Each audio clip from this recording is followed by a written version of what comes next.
animais e aqueles cachorros. Eu fico imaginando depois do julgamento, como aquele pobre se arrependeu de não ter olhado, não ter servido. Como aquele rico se arrependeu de não ter servido aquele pobre.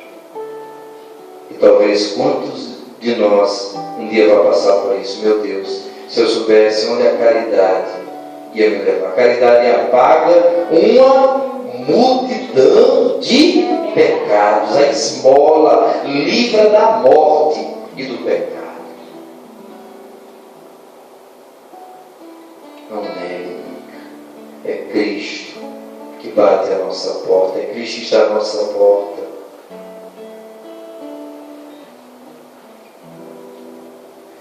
Mas a morte chega, tanto para o rico como para o pobre. Quando o pobre morreu, os anjos levaram-no para junto de Abraão. Levaram o quê?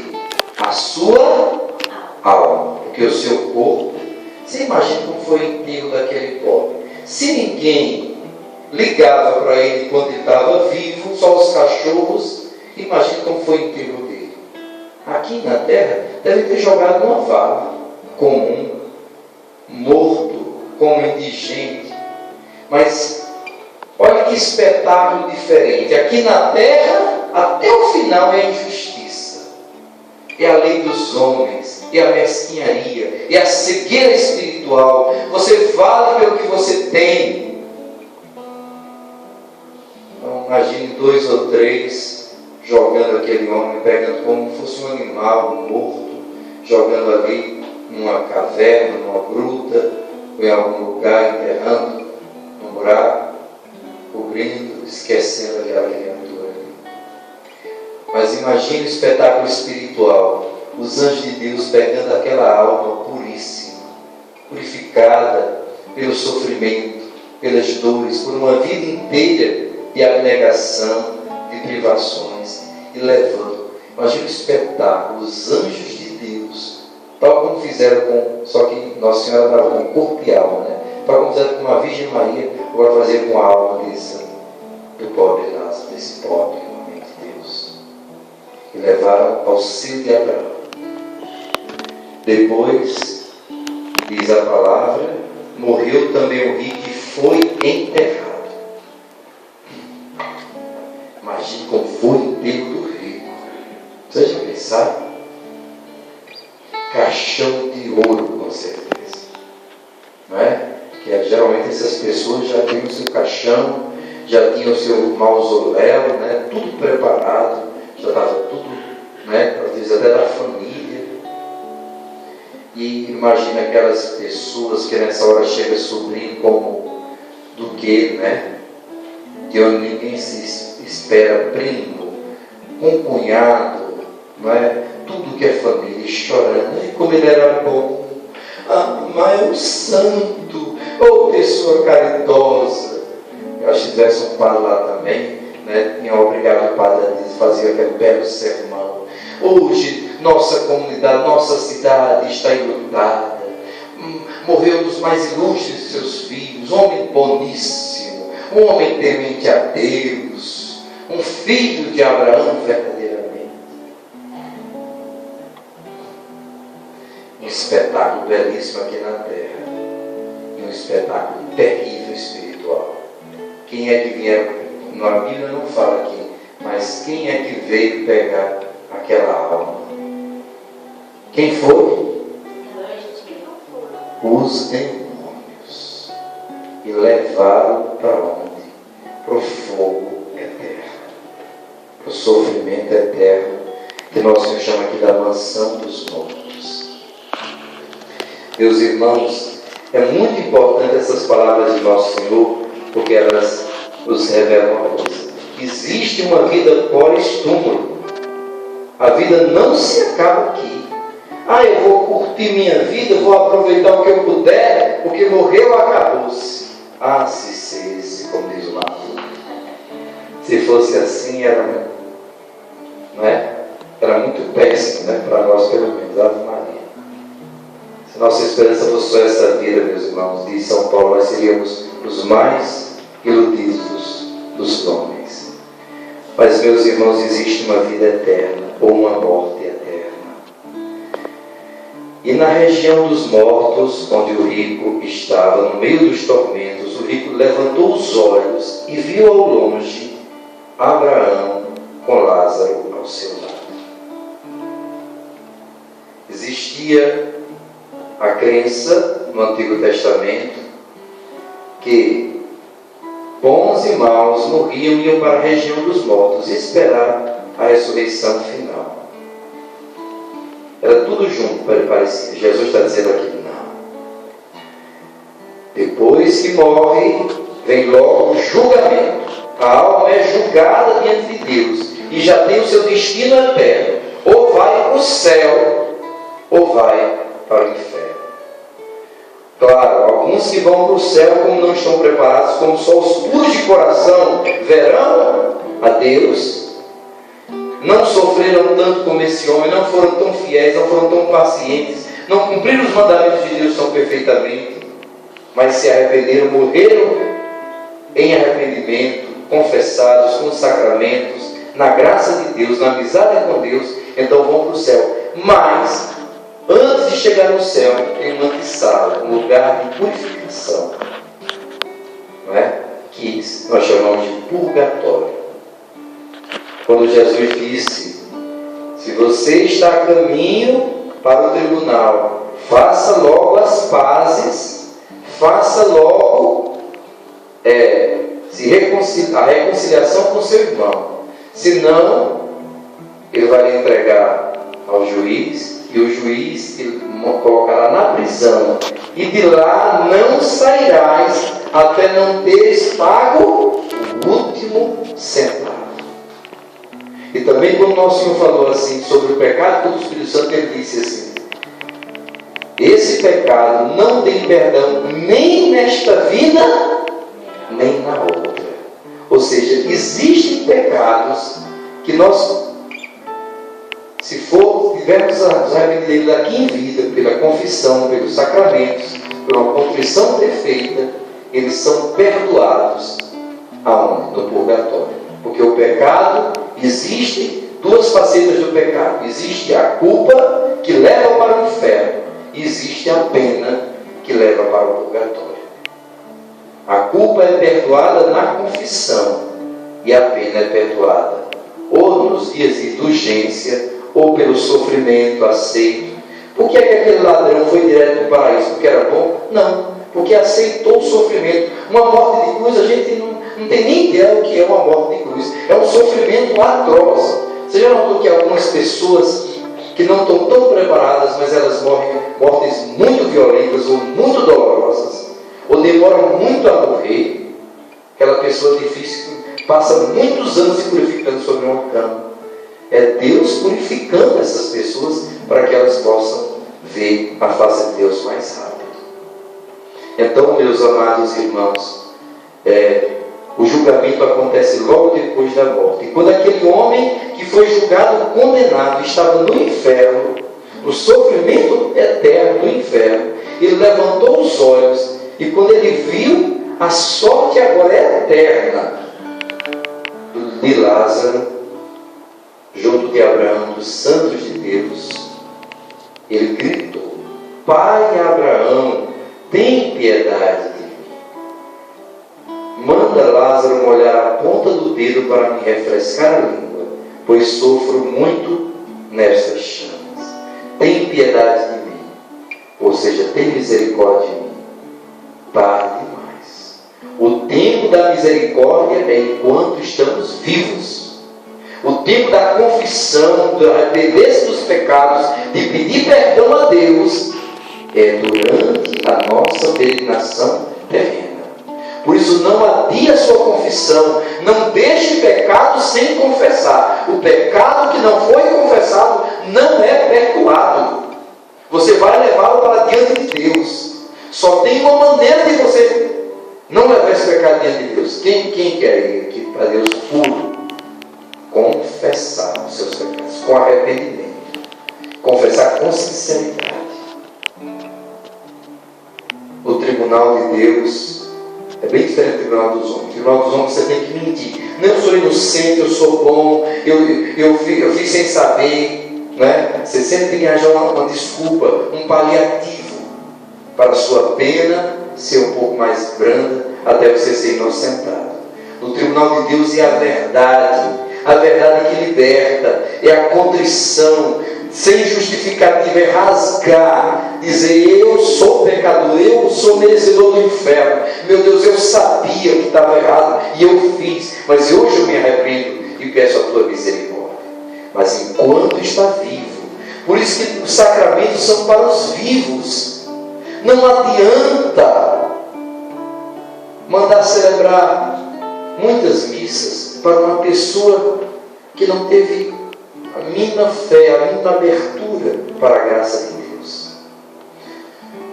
Preste bastante atenção. Uma só missa participada aqui em vida, com fé e devoção, vai valer mais do que milhões de missas que mandem celebrar virtual.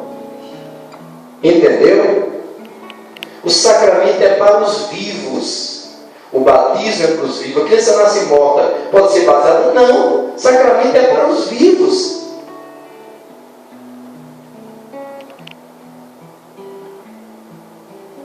Por isso que nós precisamos, não é? A única felicidade e a única exceção é isso. Nós não podemos mais fazer nada por nós mesmos. A única coisa, quando morremos, que os outros podem rezar por nós. Mas nós mesmos não podemos mais nada. Do jeito que a gente morrer, a gente fica diante de Deus. Por isso, meus irmãos, enquanto temos tempo, busquemos a misericórdia. Jesus disse a Santa Faustina uma coisa que me impressiona muito. Ele disse assim: minha filha, diga para a humanidade que eu tenho toda a eternidade para punir quem não quiser o meu amor. Mas agora eu quero usar de misericórdia. Eu tenho toda a eternidade para castigar, mas agora é tempo de misericórdia. Eu quero usar de misericórdia. Aproveite. A misericórdia é a última tábua de salvação que eu dou para essa humanidade. Se não aceitar a misericórdia, vocês estão perdidos. Meus amados irmãos, gritou tarde demais. Pai Abraão reconheceu que era um filho de Abraão, que era um judeu devoto, mas tarde demais. Tem piedade de mim. Manda Lázaro molhar a ponta do dedo para me refrescar a língua, pois sofro muito nessas chamas. Quantas vezes aquele pobre tinha estendido a mão, gritado: me coloca uma migalha de pão, estou morrendo de fome. Me coloca uma migalha de pão, eu só quero a migalha. O que cair, o que o Senhor der para esse cachorro, dê para mim. Quantas vezes aquele pobre tinha mendigado uma migalha de pão para comer e saciar a sua fome, e ele não tinha dado. Agora ele pediu uma migalha de água, uma gota de água, mas nem isso lhe era dado também. Meus amados, como é triste. Como é triste verdadeiramente não fazermos o bem que Deus nos pede. Como é fácil ganhar o céu, e só lá na eternidade a gente vai saber: meu Deus, como eu podia ter feito muito mais o bem, como eu podia ter sido uma pessoa mais generosa. Mas pode ser tarde demais. Amanhã pode ser tarde demais. É hoje, é agora. Por isso que agora o tempo favorável é agora o dia da salvação. Não é ontem, não é há pouco tempo, ou será, não, é agora, é agora. Este é o momento que nós temos, o agora, o agora. Deus só me dá hoje, agora, para que eu possa servi-lo também os meus irmãos. Mas Abraão respondeu: filho, lembra-te que tu recebeste teus bens durante a vida, e Lázaro, por sua vez, os males. Agora, porém, ele encontra aqui consolo, e tu és atormentado. É aquilo que eu falei. Uns que recebem só os bens, porque vão receber muitos males depois. E outros que recebem tantos males, porque Deus sabe o bem imenso que eles vão receber na eternidade. E termina com uma palavra tão dura, mas verdadeira. E além disso, há um grande abismo. Entre o céu e o inferno há um abismo, meus irmãos. Por mais que alguém desejasse, não poderia passar daqui para junto de vós, e nem os daí poderiam atravessar até nós.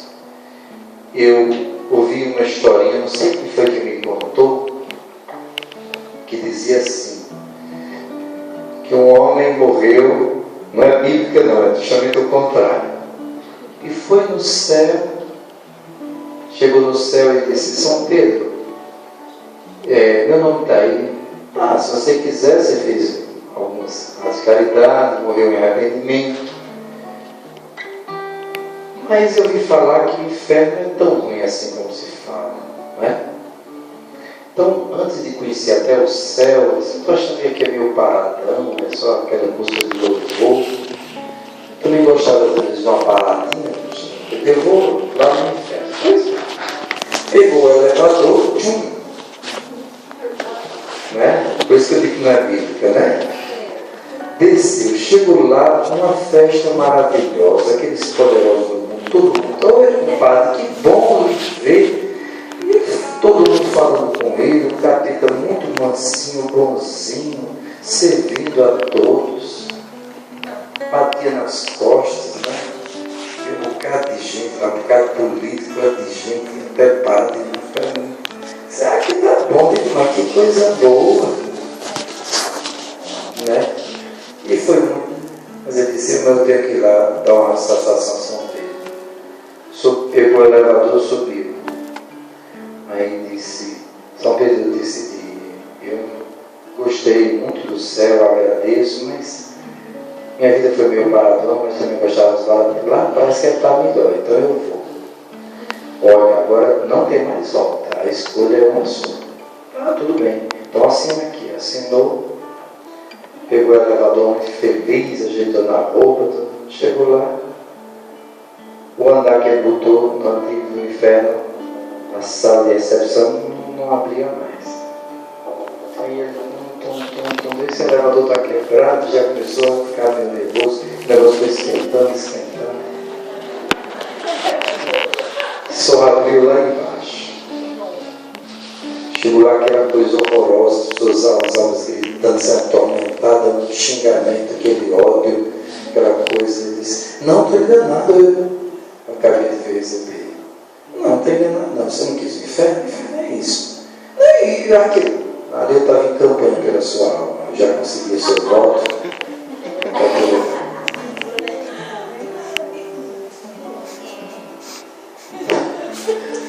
Demônio não brinca não, meus irmãos. Não brinca. Nos engana. Não brinquemos com a nossa salvação. Há um abismo eterno. Caiu no inferno é eternidade. Eternidade, para sempre. Quem já passou uma noite terrível aqui? Parece que não acabava mais. Aquilo é só uma gotinha do inferno. Imagina o desespero eternizado. E quem já viu um momento tão feliz que você queria que morrer naquela hora assim? Não é? Só uma gotinha também do céu. Não se engane.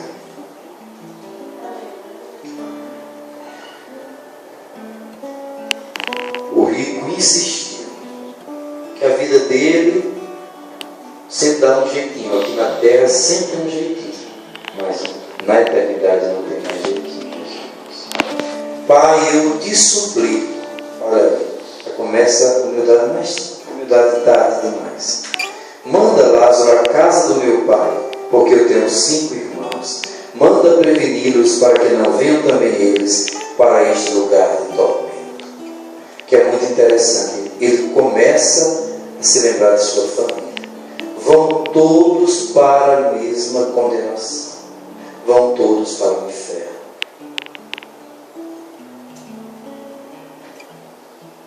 Ele então tenta, já não pode mais se salvar, tenta pelo menos que os irmãos se salvem. Mas aí é tarde demais também. E aqui é muito interessante, porque isso mostra que Deus não fica mandando morto para dar aviso aqui a ninguém. Falar, fulano está aparecendo lá, está falando. Invocação de mortos é algo profundamente proibido por Deus. Abraão respondeu: eles têm Moisés e os profetas que os escutem. Você tem que escutar a palavra de Deus, e a igreja são os profetas de Deus. E cuidado, porque os profetas de Deus estão se calando, sendo calados por Deus. Hoje foi calado o maior profeta da nossa igreja, Bento XVI. Deus calou aquele homem para sempre. Se você quiser escutar agora, você vai ter que ir atrás do livro que ele escreveu. E eu digo a você, vá atrás do discurso, muita coisa que ele falou, você vai entender bem. Vá, porque ele foi calado. Ele calou-se. Só vai sobrar a palavra. Só vai sobrar a igreja. Só vai sobrar a liturgia, a Eucaristia. Só vai sobrar Nossa Senhora. Os profetas, Deus está calando. Porque Deus está falando, mas ninguém quer ouvir. As pessoas brincam. No começo, elas se alvoroçam um pouquinho. Não é? Eu me lembro do testemunho de Glória Apolo. Vocês já ouviram falar, né? Daquela mulher que teve uma experiência de quase morte e foi condenada mesmo, ela ia para o inferno.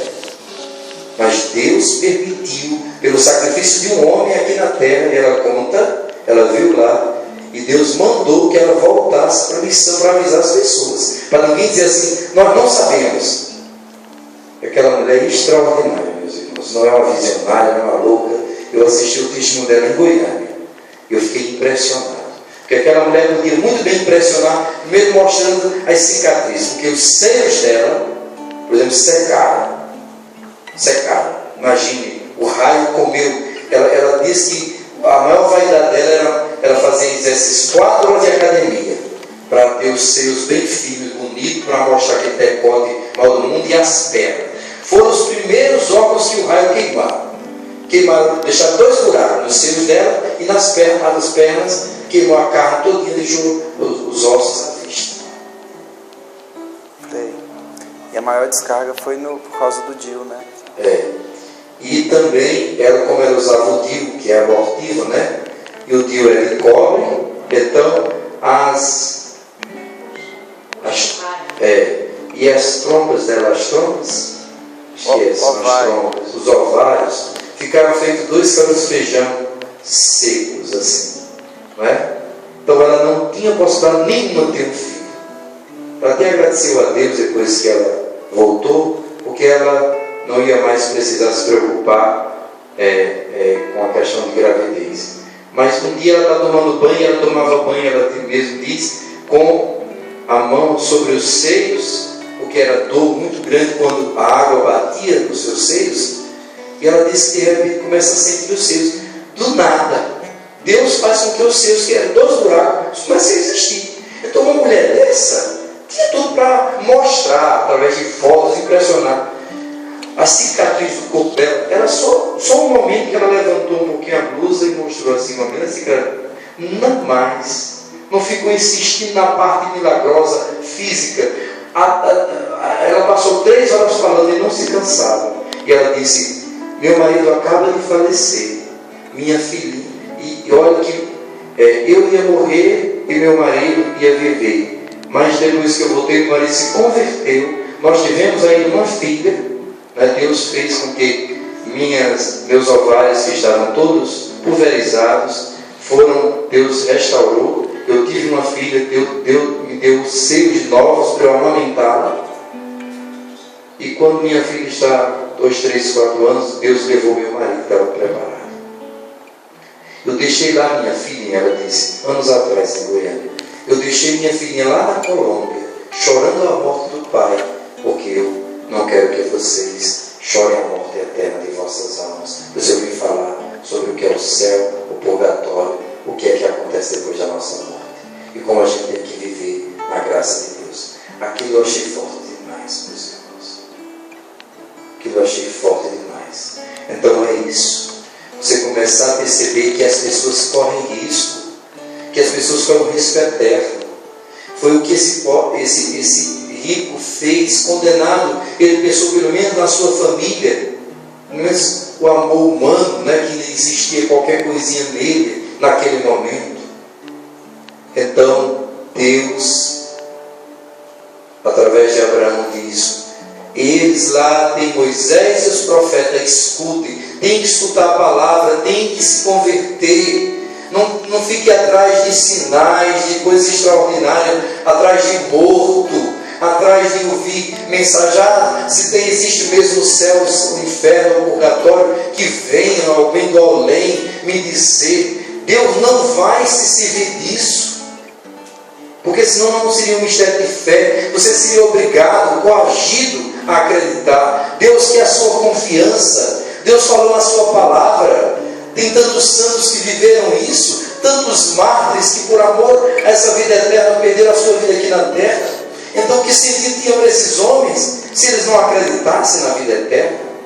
E como é que nós queremos sinais tão extraordinários? Precisamos converter, precisamos ouvir a palavra de Deus e levar a sério, meus irmãos, porque é uma questão de vida ou morte, mas não de vida aqui na terra apenas, ou de morte física, mas é de vida eterna e morte eterna. O rico insistiu: não vai, Abraão, mas se for um dos mortos, até eles certamente vão se converter. E aí Abraão dá a palavra final, apontando para Jesus Cristo: se não escutam a Moisés e os profetas, ou seja, o Antigo Testamento, a palavra, eles não acreditarão, mesmo que alguém ressuscite dos mortos. Quem é que foi o primeiro a ressuscitar dos mortos? Jesus Cristo, o Novo Testamento. As pessoas ficam querendo acreditar em tanta coisa nos mortos, mas não acreditam em Jesus que ressuscitou dos mortos. O único que morreu ressuscitou e disse: eu sou a ressurreição e a vida, aquele que crê em mim, ainda que esteja morto, viverá. E todo aquele que vive e crê em mim não morrerá para sempre, mas eu ressuscitarei no último dia. Meus amados, essa palavra é para mim, é para você. Levemos a sério a nossa vida, não brinquemos com a nossa salvação. É a coisa mais séria desta vida. Termino com um pensamento de Santa Rosa de Lima. Ela dizia assim: cada dia que Deus me dá é como uma moeda que Ele me dá para que eu compre a salvação que Ele mesmo me conquistou. Ou seja, que eu colabore. Deus que me salvou, sem me perguntar se eu queria ser salvo, é um Deus que só vai me acolher na eternidade, na vida eterna, se eu colaborar com Ele, se eu quiser, se eu participar dessa salvação. Por isso, vamos à obra, não desanime. Feliz o homem que se confia a Deus. Feliz o homem que não faz dessa carne, desta vida, dos prazeres dessa terra, a sua confiança. A sua confiança está na lei de Deus, e a medida dia e noite, e dá frutos a seu tempo. É plantado, é a árvore plantada à beira dos rios. E o maior rio é esse, rio que corre do trono do coração de Deus. Nós vamos agora poder beber, comer a vida desse rio, que é o próprio coração eucarístico de Jesus. Amar